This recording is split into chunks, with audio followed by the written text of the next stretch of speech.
Good evening, everyone. Welcome to the Oxford Energy Network seminar. Delighted to host you for a Halloween special this evening. Chris has got some scary news for us about the scale of the zero carbon transition and the need for large-scale electricity storage. So I think that it's appropriate that we're doing this on Halloween. I'm taking the role of chairing in Rob Morris's absence this evening, so it's a great pleasure to welcome you all here and to invite Chris to give us his talk on the magnum opus on large-scale electricity storage. So thank you very much, Chris. Okay, well, thank you very much, Paul. I think the scale may be scary, but the cost isn't. So, and that's what really matters. So I'm going to present the results of this study. And I've listed some of the people who contributed here. This is the tip of a very, very large iceberg. And if you go to the report, you'll find a long list of people who have contributed. The approach that we've taken, we haven't attempted to model the whole energy system. That's a very complicated thing to do. We've tried to simply identify what are going to be the essential large-scale electricity needs in 2050. And then we think, having worked towards identified that, obviously with some uncertainty, the time would come to make models that work from here to there. Most of the models of the system you see in the literature are incredibly complicated, and you can't see the wood for the trees, and they work forward from today, and many of them pointing in the wrong destination, in my opinion. Okay, so I'll start with things that everybody in this room knows. That as we decarbonize the electricity system, the energy system, electricity will replace fossil fuels in many roles. So the role of electricity is undoubtedly going to grow, and decarbonizing electricity is the key to decarbonizing the whole system. And as electricity is decarbonized, an increasing fraction in most parts of the world, especially in this country actually, is going to be provided by wind and solar because they're cheap. But wind and solar vary on timescales from minutes, which you all know, and this may not be so familiar, and it's something I'm going to emphasize, up to decades. You can easily install, or in principle install, more than enough to meet demand on average, but there really are times, as I will show you, when there is none. On the other hand, electricity supply and demand must exactly balance at all times, or the lights go out. Therefore, if you've got large-scale electricity storage, you've got to complement them with either adding large-scale zero or low-carbon flexible sources, or storing the excess to use later. But there aren't many large-scale low-carbon sources. In fact, there are really only 4 large-scale low-carbon sources, and one of them is hydro's. Contribution is small in this country, so let's count it out. The others are nuclear. It's not noted for its flexibility. BECCS, not noted for its flexibility. Gas plus CCS, not noted for its flexibility. They're expensive, and if you operate them flexibly, they're even more expensive.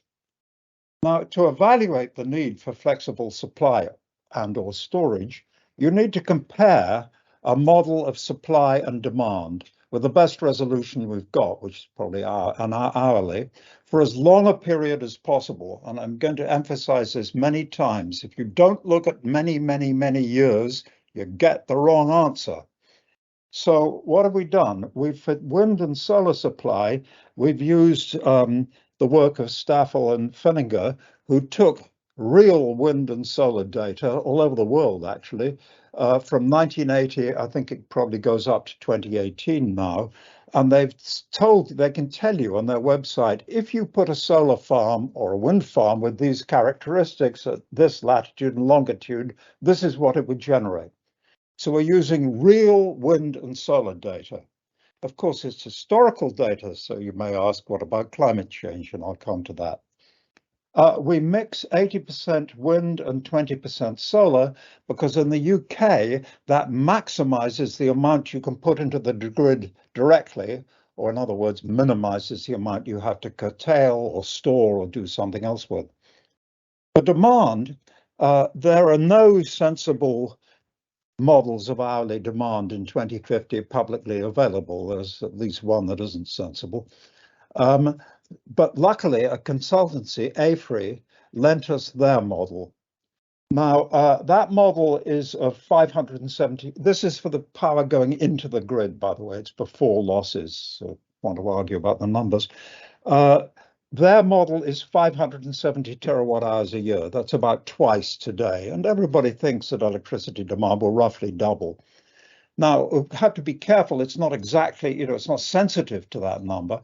So we've distorted the AFRI model and put more and less. That means more heating being electrified or less being electrified, basically. So we've looked at models with more and less and very, very different profiles, the balance between winter and summer.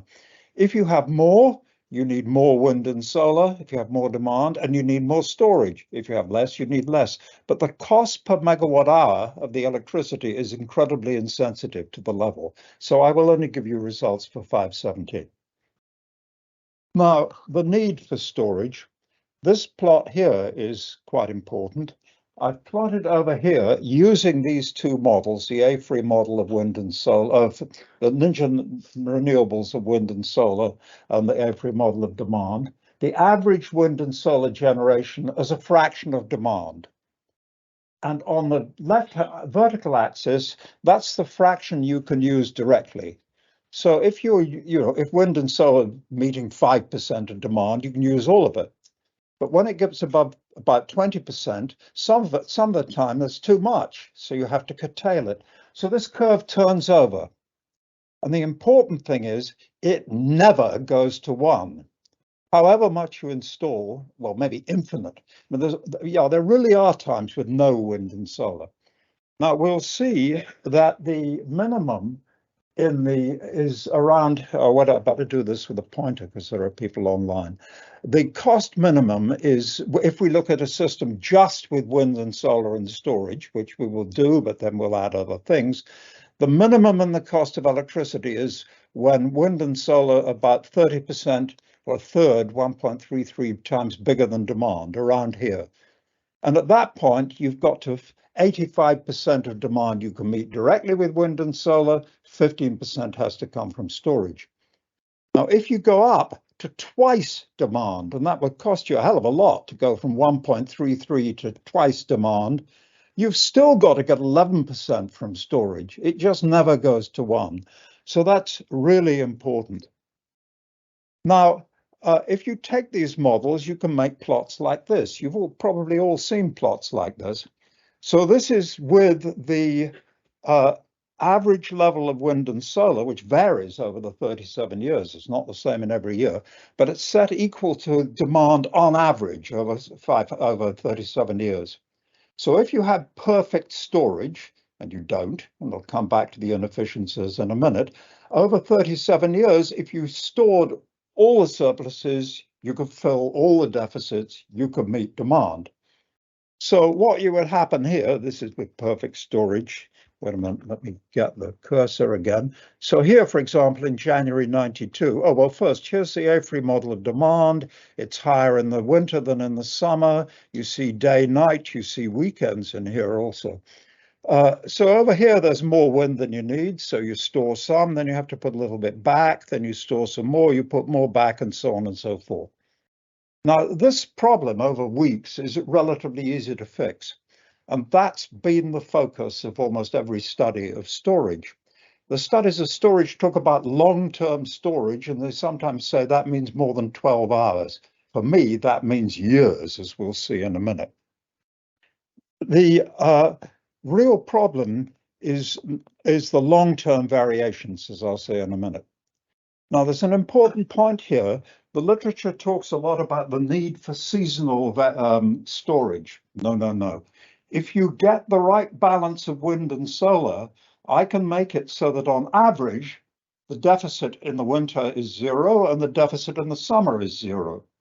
So but it fluctuates like crazy from year to year. So in some years you have to store energy in the winter and put it in the summer. Some years it's the other way around, and it's in between. Now, let's move now to the long term. So this is the same plot over 37 years with the annual deficits. I actually took the years here to be from the beginning of March to the end, sorry, the beginning of April to the end of March. I didn't want to split the winters, so you only see 36 years here.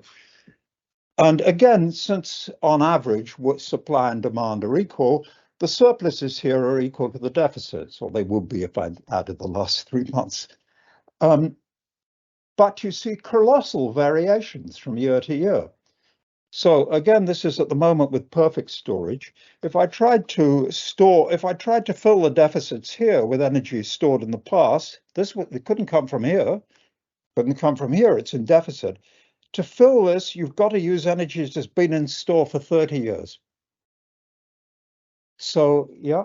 Is that the last 36 years? That's what actually happened in the last? That's what actually happened. The last from 1980 to 2016 in Great Britain. Okay, but with a model of demand, which is a future model of demand with electrification, heating, EVs, etc., etc., etc. Okay. So first of all, what's the reason for this big variation? And is it particularly big? I'll come back to what happens in other parts of the world. It is probably one of the biggest variations, but it's not an outlier, I don't think. And the reason is, and we have Miles here who can explain this if I can't, the North Atlantic Oscillation, which is a pressure variation between the Azores and Iceland, and it varies, it comes on and off at unpredictable periods, as far as I can tell, with different gaps between this oscillation and different magnitudes. Now, this shows in this plot, and it's true also with the inefficiencies, as we'll see in a minute, you're going to have to store tens of terawatt hours for a very, very long time. And if you're going to do that, it's obvious you have to have something which has the lowest possible cost per unit of energy stored. And you can't have something that a battery, you'd be bankrupt tomorrow. Pumped hydro, that's 1,000 times the capacity you need than is available in the UK, even allowing for an extension of that capacity. So in the UK, the best option is storing hydrogen in solution mined salt caverns. And I'll come back to the alternatives later. There are alternatives, but that's the best option. Now, okay, so we have looked to begin with, because we're trying to find what's definitely needed, at what we call a benchmark model, which is wind, solar, and hydrogen storage only. Now, that wouldn't work, actually, because you get very fast variations in the difference between supply and demand. A power station goes down, a substation fails, proverbial cup of tea at half time in the FA Cup final, things like that. But dealing with that, so you need something that can respond in seconds, milliseconds. But fixing those problems takes very, very little energy. So we don't put that rapid response in the modeling. It has no effect on the other needs, but we do put it in the cost, probably over generously, as you'll see. Now, I am not saying that you want to go with this model. We'll start with this model, and then we'll add other types of storage which have higher capital costs, so they can't do the long-term burden, but they will be more efficient, so they can help at shorter times. We'll add some, there's probably going to be some nuclear, there's going to be some biomass, some hydro, some interconnectors, perhaps some gas plus CCS. But let's begin with this very, very simple model. Now, what about the inefficiencies now? So we've made a big study of the literature, talked to a lot of experts. We're looking at 2050, and we think probably turning wind and solar into hydrogen, that will be done with electrolyzers. 74% seems a reasonable value. And turning hydrogen back into electricity, we think 55% is a good value. Oh, by the way, in passing, I'm not going to go through the technology very much, but the literature says, we might use combined cycle gas turbines with hydrogen, or maybe PEM cells. We actually think four-stroke engines will be better. So if anybody wants to ask me about that at the end, I can say why we think four-stroke engines. Now, if you've got inefficiencies, you've obviously, if you want to store and put it back again, you've got to have more there than demand, because when you put it into storage, you lose some. When you take it out of storage, you lose some. So you've got to overbuild. Now, what happens when you do that in this top plot here? The deficits all get a bit smaller if I put in more wind and solar. Some of them may turn into surpluses, and the surpluses get much bigger, but you can't use them all because of the inefficiencies. And with those inefficiencies, for the whole thing to work at all, you've got to have 23% more supply than demand. But that will only work if you store every puff of wind and every ray of sunshine. So you need a colossal electrolyzer power and you need a vast store, and it will be very expensive. So let's go to the next slide. And again, it's gone and frozen. Don't move. Where's our expert? Probably my messing around with. So if you can use a mouse, then I think that still works. Ah, it's working with the mouse? Yeah, or the keyboard. Okay, well, let's okay, so this is what I want. Okay, so let's look at this benchmark model, and for it to meet demand, I've got to be start here. That's 23% more than 570 terawatt hours a year, and at that point, I'm storing every puff of wind and every ray of sunshine. I need a very expensive storage system, lots of electrolyzers, lots of a very large store. But as I get slightly up above the sort of minimum value, the size of the storage system drops quite rapidly. Never goes to zero, but it drops rapidly. On the other hand, if I go up, the cost of the wind and solar goes up linearly, just proportional to the amount I'm getting out as I put the capacity up. Now, so at the threshold here is quite a high cost. This is the cost per megawatt hour of electricity put into the grid, but it drops, and then there's a very, very broad minimum, and then it starts to rise again. So the minimum, I said, is at around 760, actually, something like that. Now, it's extremely instructive to look at, in this benchmark model, which I'm not advocating, to look at the level of hydrogen in the store. So I plotted this over on the right here, and every hour this is jumping up and down, but there are 330,000 hours in 37 years, so you can't see it jumping up and down every hour, but it is. But the important point here is the size, and I'll come back to the numbers in a minute. The first thing to say is if I didn't add the contingency, which I'm going to have to move these people somehow because they're obscuring the screen. How do I get rid of them? I don't want to close them off. Hopefully without cutting everyone off. Let's try and see if we click that one. Okay. So, right. So if I didn't have a contingency, I'll come back to them in a moment. The size of the stores, obviously the difference between the maximum and the minimum. So the maximum is about 120 terawatt hours, lower heating value, hydrogen energy content of hydrogen, and the minimum is about 20. So I need about, without contingency, about 100 terawatt hours store. Now, you might come along and say, well, I don't want to look at 37 years. I'll look at some other period. 37 years seems pretty generous. If you looked at these 23 years in the middle, the maximum is still 120 here, and the minimum is about 50.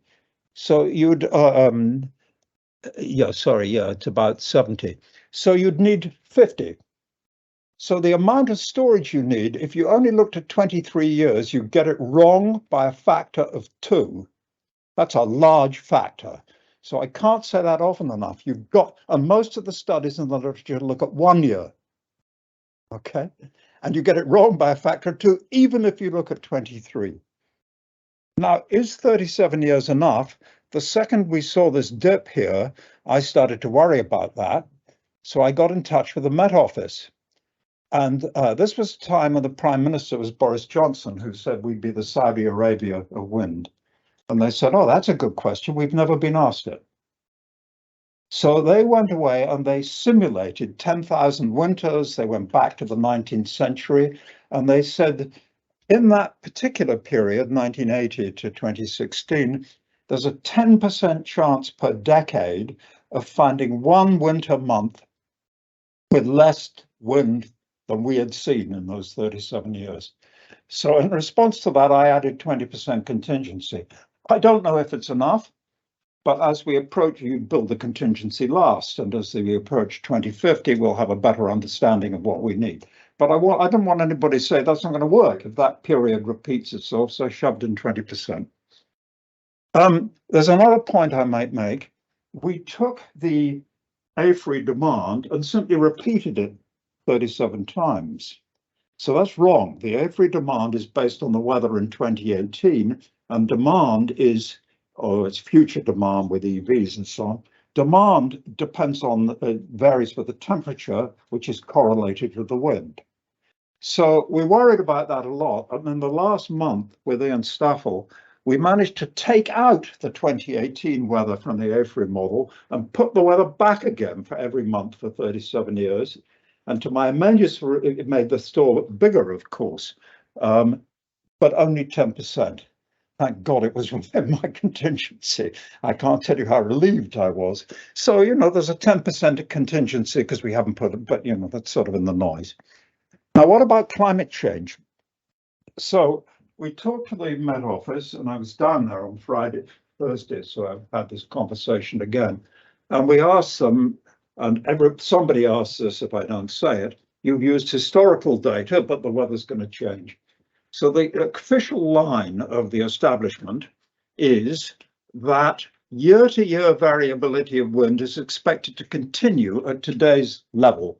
In other words, the variation I've got here in the past is going to be a similar variation in the future and have a bigger impact on electricity supply than climate change. Well, that's not necessarily true. Maybe there are nonlinear effects. The Gulf Stream turns over, London's underwater, it's 15 degrees cooler, and all bets are off. But that's the line, and you've got a model on something, so that's what we've done. Now, just to say, these are very big numbers. That, I mean, you may not understand the unit, but to store that amount of hydrogen, you'd need 100 clusters of 10 caverns. You tend to cluster them so you can share surface facilities, each of which was 300,000 cubic meters in volume. Seems a lot. But, and unfortunately, I put this example at the beginning of the paper because people have jumped on it saying that's far too much. You'll never build that. Well, it is a lot, but luckily, it falls pretty rapidly. I mean, I told you there's a very broad minimum in the cost. So the thing I've just shown you is this case. That's including 20% contingency, 123 terawatt hours. At the cost minimum, it's 96 actually. And as I go up, the size of the storage system gets smaller. There's a minimum in the cost and it goes up again. By the way, I should say something here which is quite important. The people we talk to, I always get asked, how much storage do you need? It's a dumb question. Well, the right question is, what size of a storage system do you need? Because the volume of the store depends on what electrolyzers you've got. You can have a very large store that's charged relatively slowly, or a small store that's charged very fast with a lot more electrolyzers. So there's a cost optimum depending on the relative cost of electrolyzers and storage volume. I mean, there are limits. If you don't have enough, you've got to have a minimum amount of electrolyzers, otherwise you can't keep up with it being depleted to meet demand. That's fixed, the amount that meets demand with one type of store. And there's no point having too much electrolyzer. You store more than there's ever an excess. So it's a multivariable problem, and it gets worse when we bring in more stores. Right, now let's get to costs. So this is the benchmark case with the central costs, and I'll come to other cases later, and it's in 2021 prices. Now, as I've already said, with hydrogen storage only, the average cost is a minimum, the average cost of electricity into the grid per megawatt hour, with wind and supply 1.33 times demand. So if I have 1 megawatt of demand, supposing this is a 1 megawatt circle, I need 1.33 megawatt hours of supply, a bigger circle. And at the minute, the point that I'm at, actually, I said 85.6% demand can be met directly, and the rest comes from store. Now, what is this going to cost? If wind and solar generation costs £35 per megawatt hour, and we'll look at other varies and criticize this number later, I've got to pay for all the supply, including that's curtailed, So per megawatt hour out, I've got to pay £35 times 1.33 for power. Then I've got to pay for the cost of storage. And at this particular set of parameters, the store costs £93 a megawatt hour. But it's only meeting 14.4% of demand, so I multiply it by 1.44, and the average cost is £60. Now, I've added the cost of transmitting wind and solar. Although we looked at energy into the grid, you've still got to get the energy from the wind farm to the store, and then you have a choice: do you transmit electricity or do you transmit hydrogen, and so on. Here we put all the electrolyzers next to the store. It's probably cheaper to do some of the transmission of hydrogen, actually, especially if you can use repurposed gas pipes. And I added 15 gigawatts of 1 hour batteries to provide grid service. It takes me up to £64. Now, the first point to make here is that this average cost is incredibly insensitive to the cost of storage. Supposing this £93 is wrong by £20, I've only got to add, this number changes to 62.8. So it's not, although we spent ages trying to get the costs as accurately as we can, because storage provides only a small fraction of the energy, it's not sensitive. Now, but the electricity from store is very expensive. The direct supply has got to pay for this curtailed bit as well, so it's more than £35, it's 39.8. And the indirect bit, when I add the cost of the electricity that goes into here, which is a lot bigger because the round trip efficiency is about 41%, it's 179. And actually, it's worse than that because the transmission cost is for the energy into store. So I ought to add £3 divided by 0.14. This is £200. So before I come to the reason for this asymmetry, let me talk about the consequence. This produces a terrific market problem. We've got a mixture of very cheap or relatively cheap direct supply and incredibly expensive supply from storage, which is only meeting 14% of demand. Who the hell is going to invest in that? Nobody in the present situation. So we're going to need a market reform. I mean, we just calculate this because technical people, we think about average system costs. But the market doesn't think about system cost. The market as currently constituted doesn't think about systems cost. Now, why is this number so large? Electrolyzers are expensive, storage is expensive, generation is expensive. But here's a really key point. Supposing instead of storage, I said I'll provide the flexibility with gas plus CCS. I'll have the same problem with generation. I'll have to have whatever generates the power has got to be able to produce 100% of demand when the wind's not blowing and the sun's not shining, but it's actually only meeting 14% of demand. So whatever is complementing wind and solar in this model is working with a load factor of 14%. So it's going to be damned expensive, and storage is probably cheaper than all the options, and we'll come to that.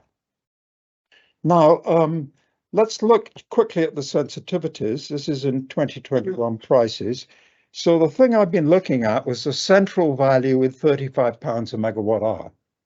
Oh, by the way, on this and also on the previous slide, hell, I've gone the wrong way. Here, notice there's a colossal suppressed zero. The cost is totally dominated by the cost of wind and solar. So that's true, or I'm going the wrong way. Here we go. Colossal suppressed zero. So we've looked at a range of costs. The storage costs, we vary by about 50% up and down, but it doesn't have much effect on the cost of power. We varied the discount rate. That's the same as changing the cost of power. Doesn't have much effect. What really matters is the cost of wind and solar. Now, these costs include these additional costs, but you can see we're getting a range from about £52, with uncertainties, of course, to £92. Now, is that expensive or cheap? So in the last decade, the wholesale cost hovered around £46 a megawatt hour. Who said decarbonisation would be cheap? It's going to be more expensive than the last decade. But if you look at the last year, it was above £200 almost every day last year. And it just happened, I looked on the 3rd of October and the cost was £92, which coincidentally is the top of our range. So this doesn't look bad at all to me. Now, that's the benchmark model. Let's go to more sophisticated models. So the first thing we're going to think about is adding other types of storage. So you have to first of all think about how to classify types of storage. And the right way to classify them is in terms of how rapidly you have to turn over the content to get your money back. So if I have a battery, and unless you're filling it and emptying a conventional lithium-ion battery, even with future lower costs, unless you're turning over the content once every 3 days or more rapidly, you'll be bankrupt in no time. On the other hand, at the bottom here, hydrogen is very cheap, the storage, so you can afford to store things that those costs had in them, this stuff stored for 30 years. Turn them over very slowly. And up at the top range there are synthetic fuels and ammonia also, and we've looked at those. Then in the middle, there's a whole range of things. And we've taken as compressed air energy storage as an exemplar of that whole range. It's probably not the best exemplar because it's more efficient than most of them. But we can't model 18 types of storage. You couldn't tell what we were doing. So that's what we've done. Now, and I've got backup slides on, how to make solution mine caverns, what the electrolyzers cost, anything you want. So first of all, supposing we said we'll use ammonia. Why would you want to do that? The reason is that the salt caverns in the UK, they've got to be either in Yorkshire, or in Cheshire or in Wessex. So then you really start to worry about grid congestion, getting the power in and out of these places. We haven't modeled that, and I'll come back to that.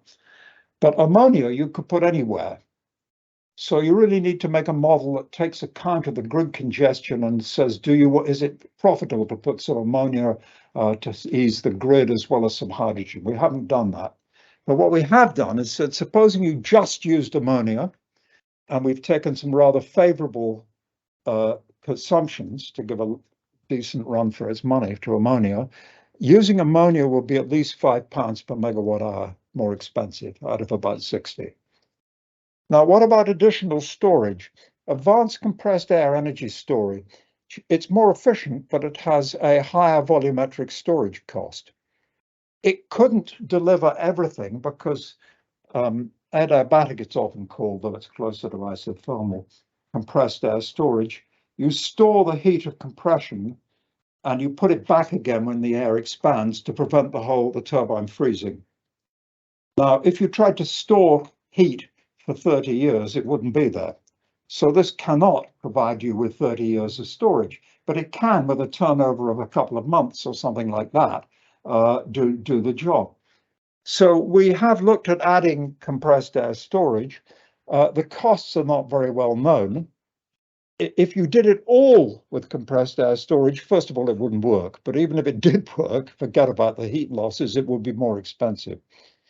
It probably lowers the cost, but nobody's built anything, although there are 3 grid-connected advanced compressed air storage systems in China, been in operation for over a year. So we know that it will work, but they're not on the scale that we're interested in.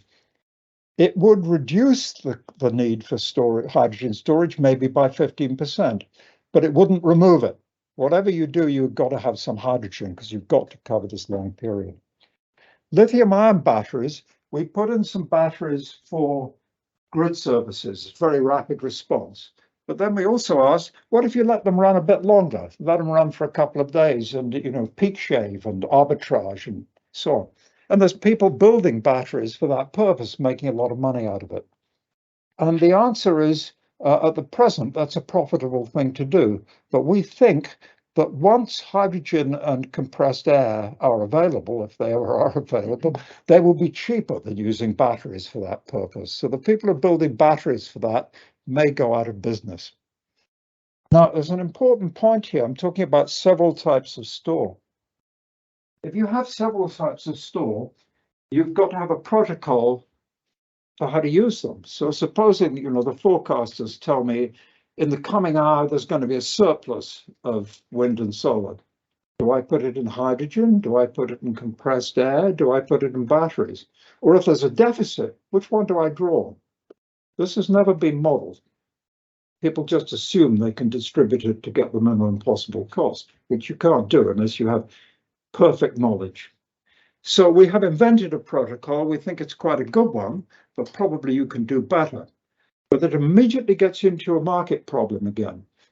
That means that you've got to have coordination between the people who own wind and solar farms and the people who own storage and the people who own generation to decide where to put it.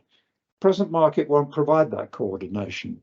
So it's another really big market issue. Now, I'm probably going to go over time, Paul. Interconnectors immediately get asked, oh, you haven't put in imports and exports.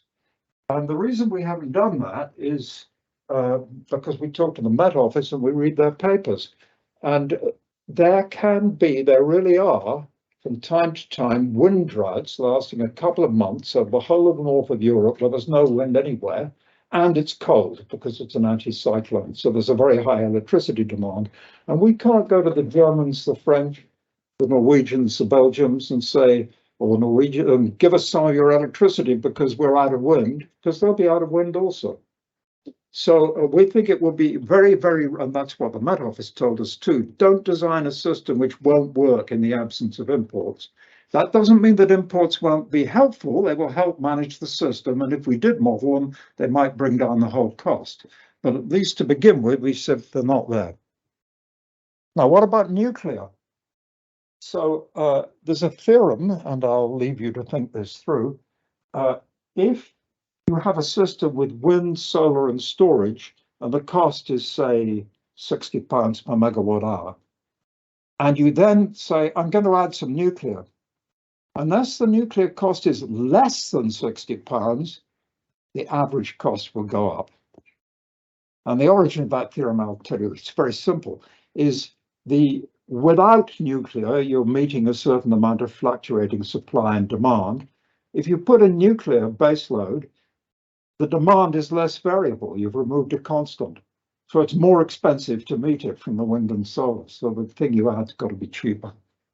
So this means that, we've got a range of storage costs. There are a range of predictions for nuclear here. Here's our storage costs. They do overlap, but it looks to us, nuclear's got to be near the lower end of the projections, and hydrogen storage at the upper end for it to be favorable to add nuclear. Now, we then get told by many people, but nuclear cogeneration, why don't we run a nuclear power station? And when we need electricity, we make electricity, and when we don't, we make hydrogen. Now, it's a nice idea, but the people who push that haven't actually modeled it, because you've got to take account of the fact the store's full some of the time. So you can't use the hydrogen. Now, if you do that, in the case we modeled, it's a similar thing. The nuclear cost with just for making electricity has got to be below £60. Well, Rolls-Royce say it will be, but I won't believe it till I see it. Now, what about flexibly operated gas plus CCS? It's not zero carbon, of course, and it's got methane emissions, which are not taken into account by anybody except for us, Miles, I'm sure, as far as I know. So you could say, let's do without all this storage. Let's just have gas plus CCS. And instead of needing 760 terawatt hours or something like that of wind and solar, it will come down to 500, and you could use most of it. But the emissions will be intolerable, in my opinion, and it will be more expensive. On the other hand, if you mixed in a little bit of gas plus CCS with storage, it could bring the cost down. And I can't be more definite than that, because whether or not it will bring down the cost depends on the cost of storage, the cost of wind and solar power, the cost of CCS, the price of gas, and if anybody knows what gas is going to cost in 2050, please tell me, the carbon price. So we've found that there's a range of not impossible parameters where that might lower the cost, though it will give you emissions. But it needs to be revisited as the cost estimates get better. It wouldn't remove the need for large-scale storage, however. It would reduce the size of the hydrogen store by maybe even 30%. But, it gets down from 100 to 70 or something, but it doesn't go away. It will provide diversity.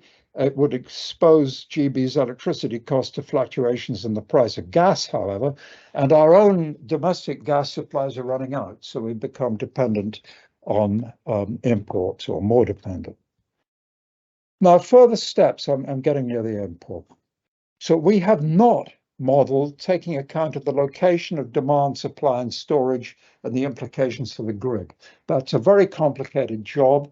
We think we provided the input for that modeling, and it should be done. We haven't included nuclear, hydro, biomass interconnectors. They will be there, and they will help somehow. And most importantly, we've only looked at using hydrogen to store electricity. Now, if there are going to be other needs for green hydrogen, you can get any opinion you like on the amount of green hydrogen you want. If we knew how much green hydrogen we want, and we knew how flexible it would be, we could model it. And there's no doubt including it will bring down the cost. I mean, if you've got two needs and you separately, if you combine them, if it didn't put down the cost, you wouldn't combine them. It almost certainly provide a system benefit. We need more work on markets, work on several types of stores. The cost estimates need underpinning by engineering estimates. What about R&D? Now, the Royal Society don't like me saying this, but it's too late, basically. I mean, if we think of the scale of the electricity system, nothing's going to come over the horizon and help us in 2050, which isn't well out of the lab today. I tried to think of exceptions, and the only exception I could think of, if some bright student finds a way to synthesize ammonia directly from air and water at low cost, you could do it in the lab, but it's far, far, far, far, far from being commercial. It's too slow. That could be transformative, but it's very hard to think of transformative things. But there's lots of improvements you can have. What we really need is demonstrators, big scale demonstrators, but hydrogen is ready to go now. So I'm now going to conclude for the Royal Society study and then tell you a few things we've done subsequently. The first point, I can't say this too often, that if you don't look at several years, you look at the wrong answer. Now, the Committee on Climate Change took a model produced by our friends at AFRI, I'm sorry to say, without whom we couldn't have done this work. They looked at single years. They didn't allow storage to transfer any energy between years. Now, if you think about that, when you model storage, you want the same level of store in the store at the beginning and the end of the year. If you've got more at the end, what the hell are you doing? If you've got more at the beginning, you've invented an extra source. So if you want the same on the 1st of January and the 31st of December, anything you put in or out, you've got to replace pretty damn fast. So actually, if you don't allow transfer, you're probably only storing for 3 months. Now, they say, well, that's all right. We looked at some low wind years. Okay. So that means they can't do it. They'll have to increase the amount of wind to a level you don't need in other years, or solar, or, and this is what they do, add lots of gas plus CCS. So by looking at 1 year, you underestimate storage and you grossly overestimate the need for everything else. And that's exactly what the Committee on Climate Change have done. They've been stuck for some models in a mindset, we're going to need lots of gas plus CCS. So they like the fact that the AFRI model tells them that. But of course it tells them that because it's constrained storage. So it got it wrong. And the National Infrastructure Commission has just done the same thing. Come to that in a moment. We could meet everything with wind and solar at what I think is a reasonable cost. This is an upper bound. I'll put the caveats on the next slide. The need for large storage, it needs to be reevaluated.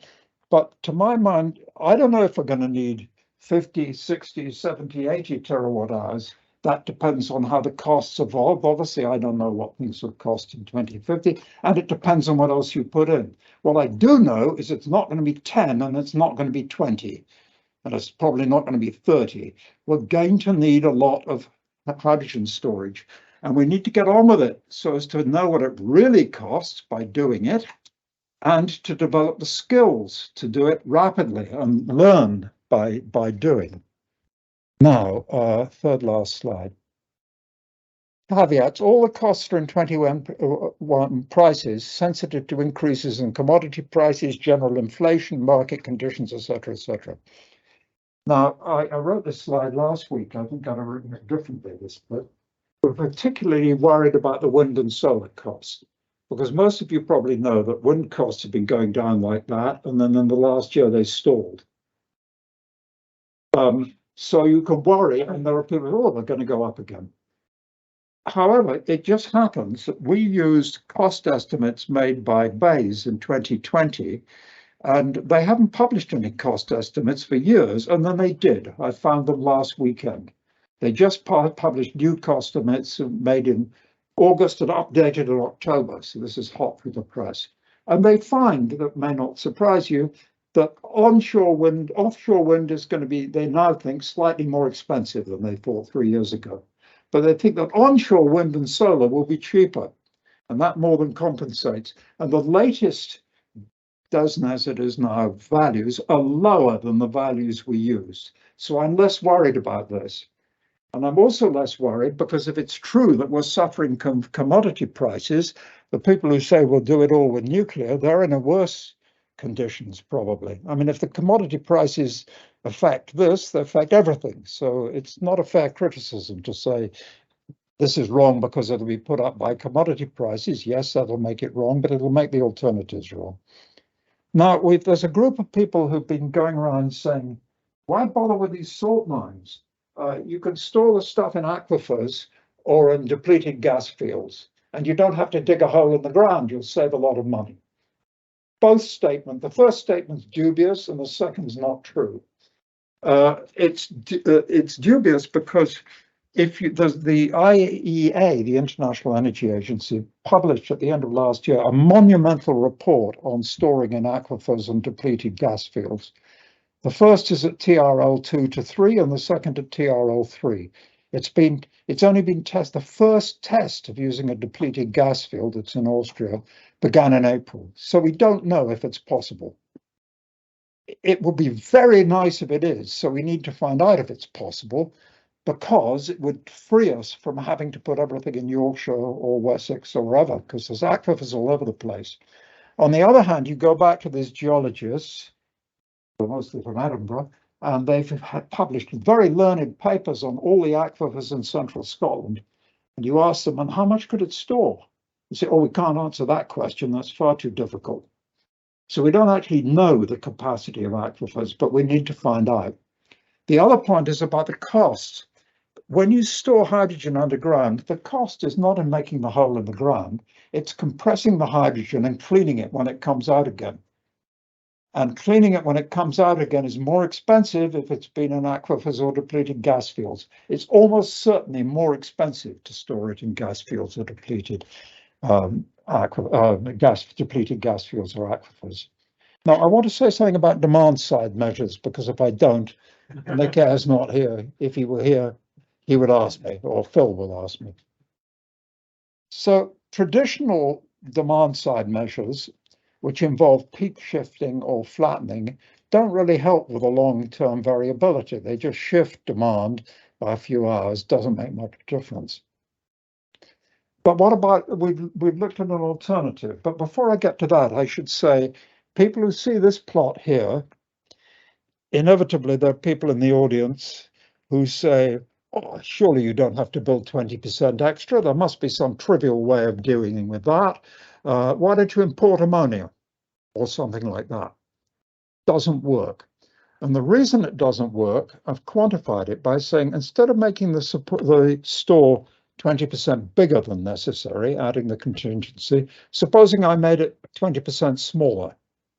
So there'd be this period when I couldn't meet demand.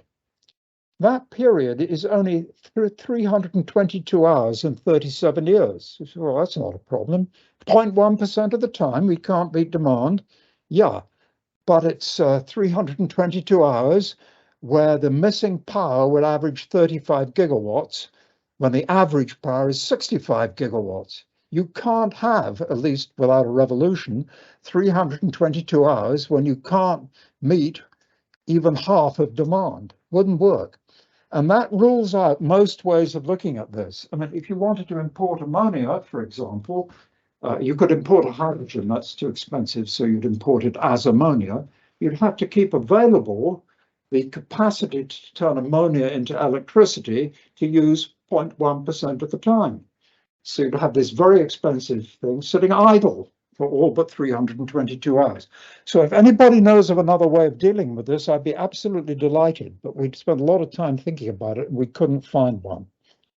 Now, if conventional demand management, just shifting things around a bit, doesn't help, we had another idea, which was we did after the report was being printed. So you find it in the supplementary information. We said, what about what I call preemptive demand management?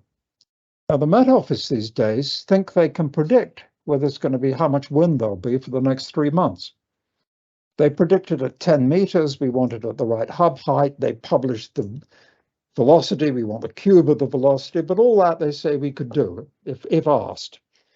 So we went through the 37 years and we said, supposing every time there's a period of 3 months coming up, and these overlap, these periods, when wind is less than 80% of the average, okay, we cut demand by a certain amount, what would happen? Turns out if in those periods you cut demand by 2.5%, which will be trivial by increasing tariffs and by having special tariffs with high energy users, that if you cut, you would reduce the size of the store by 10% and the electrolyzer power by 3%. Now, I said this contingency, or maybe I didn't say, because the storage is only producing a small amount of the energy, it only costs about £1 per megawatt hour. So you say, well, why bother? Yes, why bother for cost?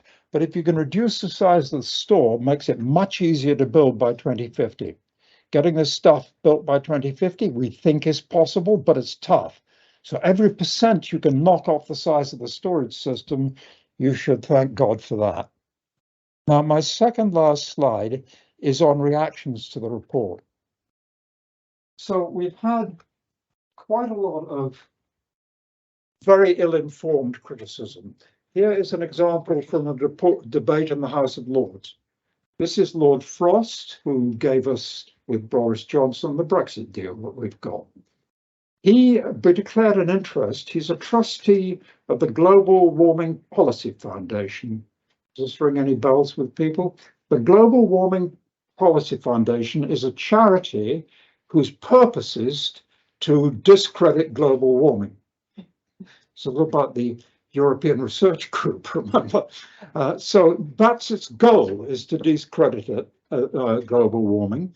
They don't declare where their money comes from, by the way. So that's pretty weird.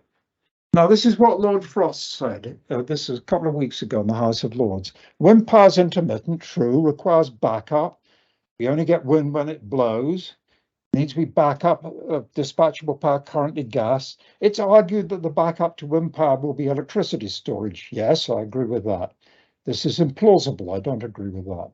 Doing so through battery power will be fabulously expensive. I agree with that, even if it's possible at all. Hydrogen will be a little cheaper, probably 10 orders of magnitude cheaper, but still expensive. I'm afraid that last month's Royal Society report about hydrogen storage is based on rather implausible assumptions. At least I hope they're implausible. There's a belief that UK, by the way, notice I hope they're implausible. He wants us to be wrong.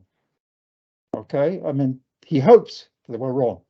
So there's a belief that the UK electricity demand in 2050 will be half what it is now. But luckily, Baroness Bennett, who was the last but one leader of the Green Party, is in the House of Lords, and she said, I'd like to correct a statement. She had the report with her. It doesn't assume a halving. I quote a paragraph. The demand for electricity in Great Britain in 2050 is taken to be 570 terawatts, twice current annual demand. This is the level of the criticism we're getting from these guys.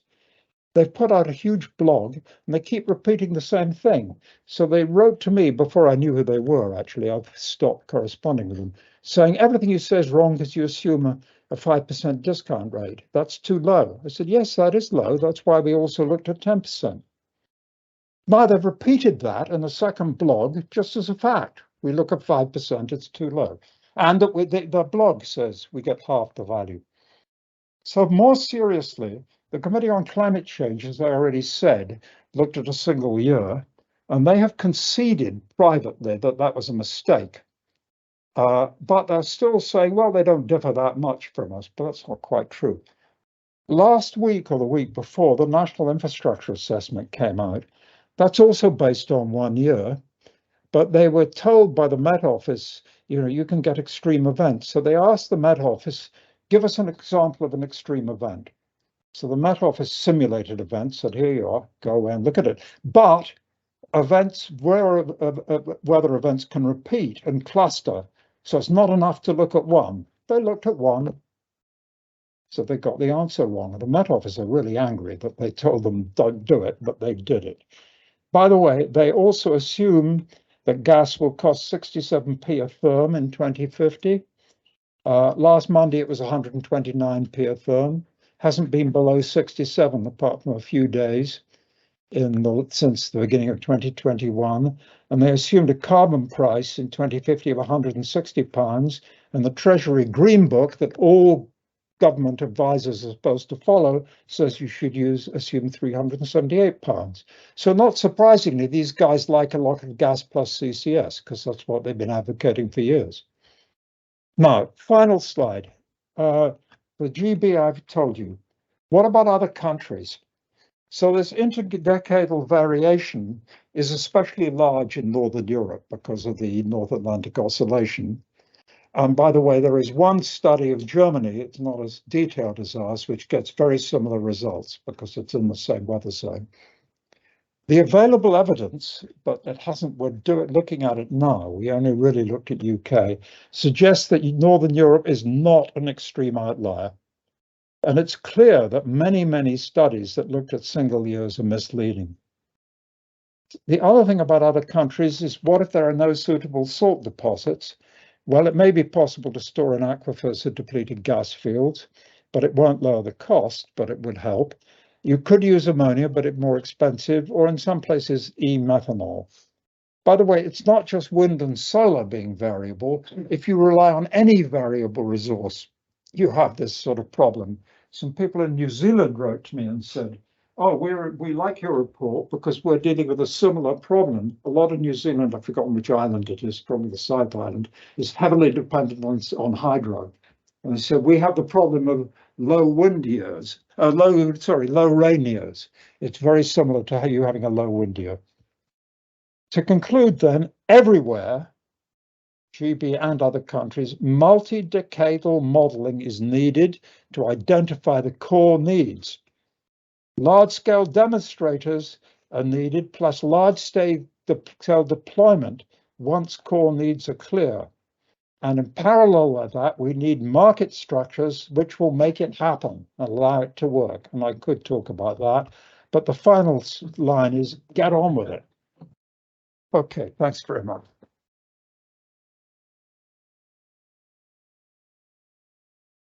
I pick a number. Thank you very much, Chris. Sorry for the technical problems halfway through. Many of you will know that Chris is often the first person in the audience with his hand up after a seminar, but he's poacher turned gamekeeper this evening. So we will open the floor to questions. I think Phil's got in there first. So, well, really great talk. Thank you. Yes, I've been waiting for this for a long time, as you know. Yes. One question, I guess, and the other one is advocacy. The question is, I think you several times mentioned markets. Yes. I've been banging on probably over a decade. And I think in the markets that we're currently having or even debating are quite insufficient for the type of investments we need that you're describing here. Okay, so I've no fact that Mr. Generous. Here we are. How would you make a market keep something in store for Yes. years? Funnily enough, by the way, I was talking yesterday morning. People at Octopus Energy got in touch with me saying, we've been studying the cost of storage with all possible types of store. We've come to the conclusion it won't happen without government subsidy. So we're very interested in your report. And they calculated it a bit wrongly, so I corrected them. And I'm hoping to get to the level of the CEO, people who can pick up the phone to ministers to get this across. But but so subsidies or something else. So I've written here, the current arrangements in countries with liberalized markets don't provide incentives to build the long-term storage or for the collaboration that will be needed. We need a mechanism that takes account of the system's costs. That's a very difficult thing for economists. A great trouble with Cameron on this. He thinks that supply, the market for supply, is completely separate from the rest of the electricity market. So there's a cost, and then depending on the cost, people will supply. It's not going to work. This is a really big problem. So two possibilities we didn't want to pronounce on this because we don't know the answer. So one is Dieter Helm is pushing very much the idea of the auctions, not for power, but for firm power. So this would force owners of wind farms and solar farms and storage to collaborate. They're different animals. They might not want to collaborate, and you might run into competition policy. There's another example that we give, again, purely to simulate discussion, which is what we call the enhanced central buyer. Now, you're probably familiar with the idea of the central buyer who procures everything. At the moment, the minister's doing it. He stands up in the House of Commons and says, we're going to have so much nuclear. We're supposed to have a free market, but it's not what happens. The government says, we will build this much, we'll build that. So you could have a central buyer which had some sort of role like the Bank of England Monetary Policy Committee. It was told you've got to keep carbon down, which would procure generating capacity, storage, and also the grid enhancements, because they're really critical in all this. And they would plan all that, and then they would go out to tender, so you keep competition for the actual building. But you could imagine them doing something else, that they were an agency that bought power from generators and sold it to stores or to people who wanted to put it on the grid. So they will be saying, you know, I'm going to buy your wind and I'm going to sell it to your store next hour or whatever it is. Now, in many ways, this will be exactly the same as removing to public ownership. You have a completely centrally controlled model, but it wouldn't remove competition. Not that the old central, but still there was competition for contracts to build things, or we're requiring taxpayers to bear the risk. That's the best we can come up with. But if anybody's got better ideas, I'd love to know. The trouble is with coordination. I mean, I had lived in the Soviet Union in the Brezhnev era before almost everybody in this room was born in the 1960s. And we know that central planning is a disaster. But I can't see how we can deliver the energy transition without a hell of a lot of planning. But how are you going to make sure the planners don't all get it totally wrong? I mean, that's the problem. I mean, it's all right if I'm the planner, but if Miles is the planner, I'm the... We'll take a very brief follow-up from Phil. So I don't think you've lost the punchline in this question. I want to say, consider thermal insulation of buildings as thermal storage as well. Yes. How dramatically demand needs and also gives you space. Right. So, I mean, when people talk about demand management, of course, it means two things: reducing demand and better insulation and so on, and shifting it. So we've assumed that AFRY put the reductions they did actually into their model the best they know. But you're right that could help a little bit. The problem with these things is, you know, the difficulty is it's quite easy to shift demand, but if you've got a 3-week wind drought when it's cold, that's not going to help you. I remember the order. I saw everyone's hand in first, so we're going to go to you next. Sarah. Thank you. Thank you. Thank you, Chris. Great to see a multi-decade picture of all of this. I've got a question, as you might expect, about demand also, which is about how much, in your thinking about this, the assumptions you thought about the end uses and you disaggregated what that demand was going to be, because some forms of demand are going to be more flexible than others. Yeah. And others will require perhaps different forms of storage. So, for example, high temperature process heating, hydrogen seem like the thing. But if you're assuming, like the government seem to be wanting to, that it would also use hydrogen for low grade buildings, you know, just regular heating of buildings. Yes. I've heard that compared to using champagne to flush the room with. Well, I mean, the answer is, of course, we're worried about these things, but we haven't done that much about it. I mean, we've just simply taken a model of demand from AFRI, and we've taken the real wind and solar and said, how much storage do you need? But as I said, all those things can help in a way. And particularly looking at other uses of hydrogen can help.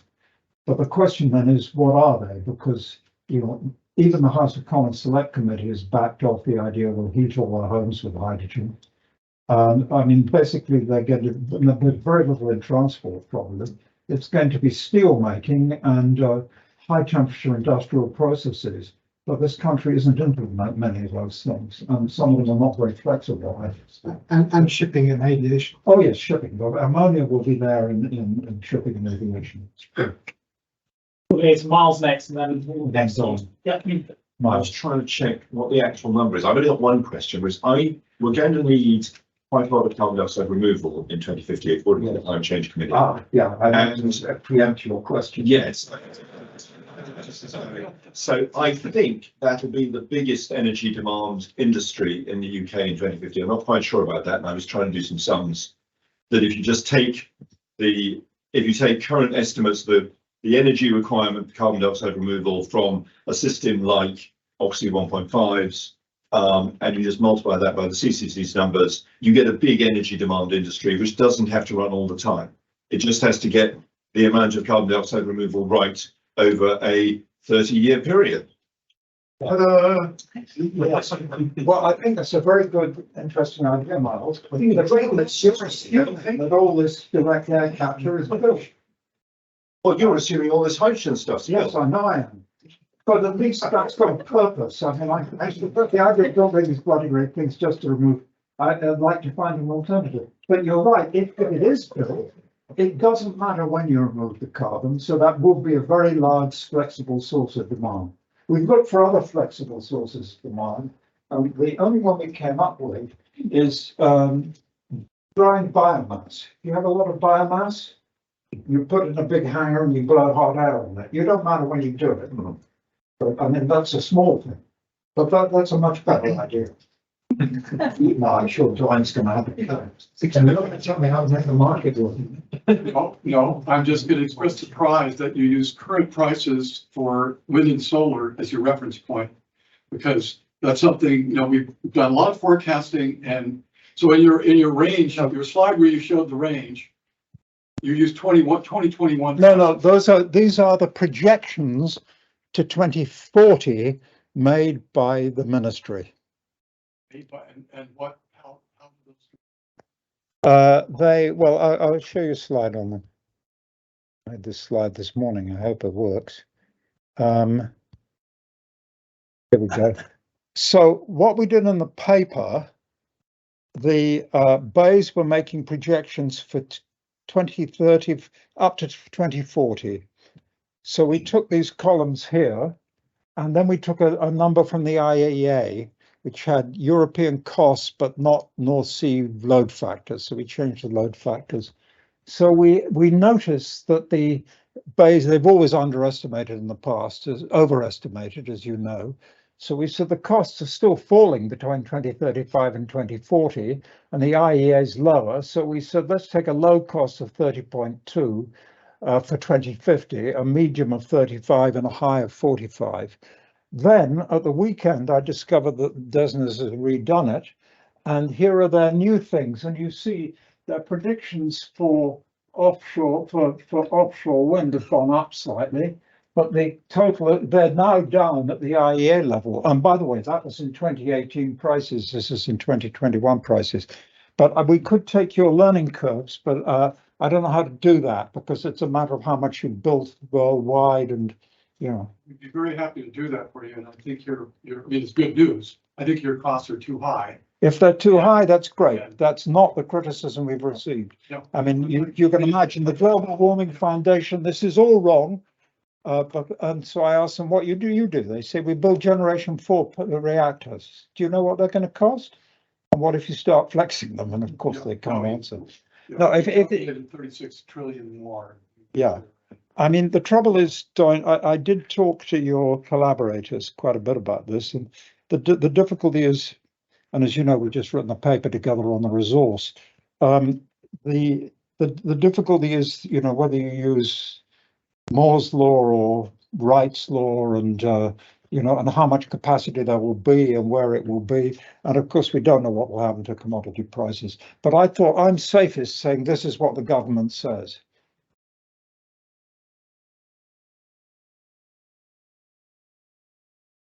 Assumption in what you've said is that hydrogen can't be shipped across borders. You said you cut out interconnectors. Yes, hydrogen can be shipped across borders in pipelines. But I mean, what you're not going to do is import hydrogen, I mean, from Morocco or somewhere or other. And why not? Because you'd have to compress it and freeze it, and it gets bloody expensive. If you're going to import it, you'd import it as ammonia. Well, we can argue about this, but I suspect the cheapest way of moving hydrogen around over really long distances is through pipelines at 300 bar. Yeah, yes, there's a compression cost, but all the figures I've seen suggest that you would be able to get hydrogen here from high solar regions, i.e. you're avoiding the wind lull problem at very significantly less. That will be good news. By the way, in Scotland, they're talking about building extra capacity to export hydrogen and pipelines to Germany. Yes. So the other way around. We had great difficulty getting costs for hydrogen pipelines, actually. I mean, we'd assumed transmission was electrical, and then at the last minute after it's in the supplementary information, we thought, let's look at the cost of transporting hydrogen. And there are some, there's a US paper that says nobody has ever compared the cost of moving electricity, hydrogen, and so on. But the trouble is, it's all doing it with 1,000 miles, so it's high voltage DC and things like that. And it's American land costs. You've got to worry about the footprint cost.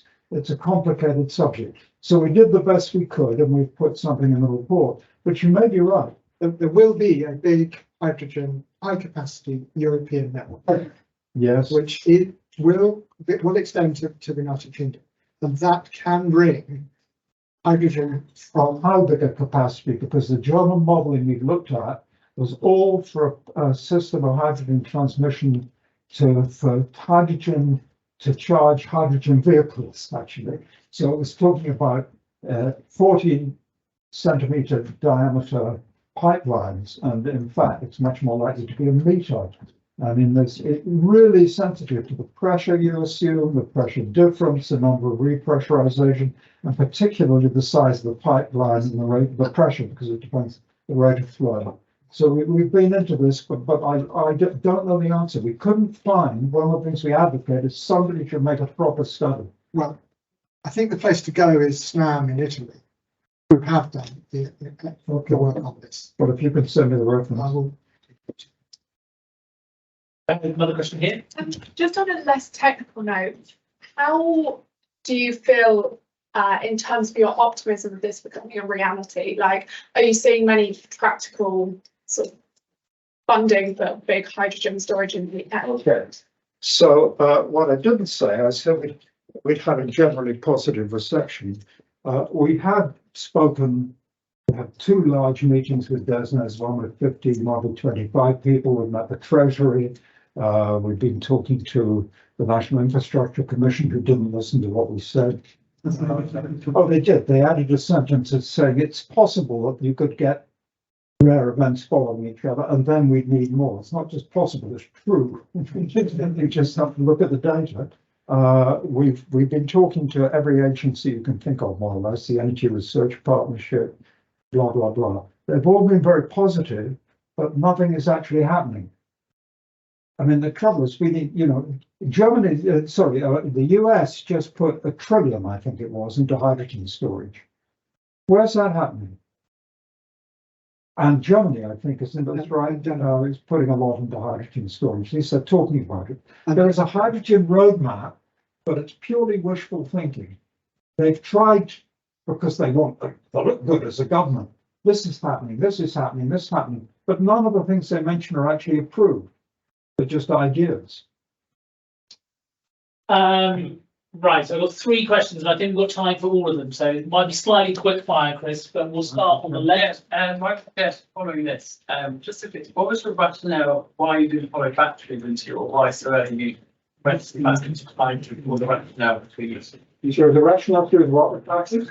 For like, as a kind of the storage of energy, why you engaged it. Well, I mean, we use still, as I said, we put in some batteries because you've got to have something that can respond instantaneously.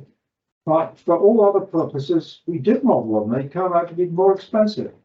Just I mean, the thing is, you know, if one of the things that people think there's a technology for short term, it's trying to repeat it. Anything that can store for long term can store for short term. It's a matter of money. So you've got to ask the cost of the technology. well, I mean, there are, you know, flow batteries might be there. They were in the middle category, but lithium-ion batteries, I don't think so. Possibly ion batteries. Almost more about them than I do. I think so. So that batteries at that sort of scale, you just need the throughput in order to get the payback time. So I think the sort of hours, potentially it's days. I can't remember, Chris, was it 3 days that you sort of feel beneath that, the throughput isn't enough. But then I think there's an earlier point that was made. You know, some of these things you want some technology that store energy and only be used once every 3 decades. At that point, you've got to go super cheap to do it. Yeah. Eloise, you're next. Hi, a kind of related question. Why don't you ramp up solar more instead of using hydrogen, for example, like expanding the grid and also expanding what's on personal homes and industry roofs? Would that be too expensive for the storage? Or like, why is the solar only at 20%? I'm getting old and deaf. I couldn't hear you very well. I'm in exactly the same situation. Eloise, you might have to just shout a little bit loud. Sorry. Somebody would be at hear 20%. the question? Yeah. Why was solar only at 20%? Wouldn't it make it more robust? No. I mean, what happens is if you ask what fraction of power will go directly into the grid in Great Britain, so we plotted that in depending on the level of demand, and there's a very broad minimum with a minimum of about 20%. If we went, if there was more heating, for example, so you want more demand in the winter, you need slightly less than 20%, and if it was the other way around, slightly more. But that's where the minimum turns out, where you're going to make best use of the energy. Of course, you really ought to put the cost in there too, but the costs are not that too dissimilar. We've done it to some extent. I think Chris was just there. Yeah, they mentioned advanced compressed energy storage. What makes that an advanced technology? The advanced is that, I've got a slide on some slides on that. The compressed air storage has been, well, this is not working again, so too bad. Maybe if I click on here, it will work. Yes, it will. Okay. I won't show you that. Here we go. So there's been compressed air storage around for decades, and in fact, there are some consultants who just say this is a proven technology and it doesn't look that expensive. Why don't we use it? But those are systems that, as I said, you know, as you know, when you pump up a bicycle, it gets hot. And the opposite is true. When you expand air, it gets cold. So if you store compressed air, it will freeze the turbines. You've got to put heat in to stop it freezing. And the systems, there's one in Huntsdorf in Germany and one in Macintosh or somewhere in the USA. They've been there for many decades, but they burn natural gas to stop it freezing. So that's ruled out as far as we're concerned. So the alternative is to store the heat of compression. That's what we call advanced compressed air storage. But the interesting thing is that, in fact, the stored energy is almost entirely in the stored heat. The compressed air stores exergy, the ability to do work. So you compress a lot of air, and then it does work as it comes out, and you stop it freezing by putting the heat on. So that's advanced in that sense, but it's not the normal. It's often called adiabatic, but in fact, the most efficient system is very much closer to isothermal. So it's a misuse. It's advanced also in that if you read the MIT storage report on storage, Roger, you and I know who wrote that bit, it was Bob Jaffe. He wasn't aware, they said this has never been done, so you can't do it at scale. There are 3 large systems connected to the grid, large in the sense of hundreds of megawatts in China, been working for well over a year now. So it can be done. And perhaps just an opportunity to mention the Binjan sitting on row 4, expert in advanced compressed air storage. I think that some of these large deployed systems are ones that you've been involved with deploying as well. So just a connection there. And we do have time for a very final question from the back. Sure, please. I absolutely accept that lithium-ion battery storage is simply too expensive to store energy on a large scale. But by 2050, there'll be a huge amount of lithium-ion batteries that are no longer fit for purpose in EVs, and it's looking like they'll be too expensive to recycle. Yeah. Can you build that in? Yes. So of course we've looked at that, or Paul looked at that mainly. And the other good thing is you worry with used batteries about the safety and, because they become less reliable, but the safety constraints for stationary batteries are not the same. You can space them up. They're not like packed into a car, so they can explode. So there's certainly that they can play a role. I still think they're probably too expensive to do a big role. We haven't really looked at that, but we certainly say in the report that all batteries should be designed with an eye to recycling. You probably wrote that, Paul, and that's what we should be doing. You can't. They're still not. They're not going to solve this long term. You can't store energy for a decade in a lithium battery, can you? Does the energy really remain there for a decade? I thought. No, so the discharge coefficients are too long for a decade. You probably get a year. Okay, yeah, a year I believe, Yeah. but I just don't think you can do it. I I think they're going to be cheap, but I don't think you can do it. Yeah, so they will be there. I mean, there's lots of things. Remember, we'll go back to my first slide. We are trying to identify the essential needs. I don't know if they're 100 terawatt hours or 50 terawatt hours, but it's not 10. Right, we're getting close to 6:30. I'm going to just quickly take this opportunity to advertise the remaining Oxford Energy Network seminars of the term. So we're halfway there. Next week, we've got Phil talking about the Energy Demand Observatory Laboratory.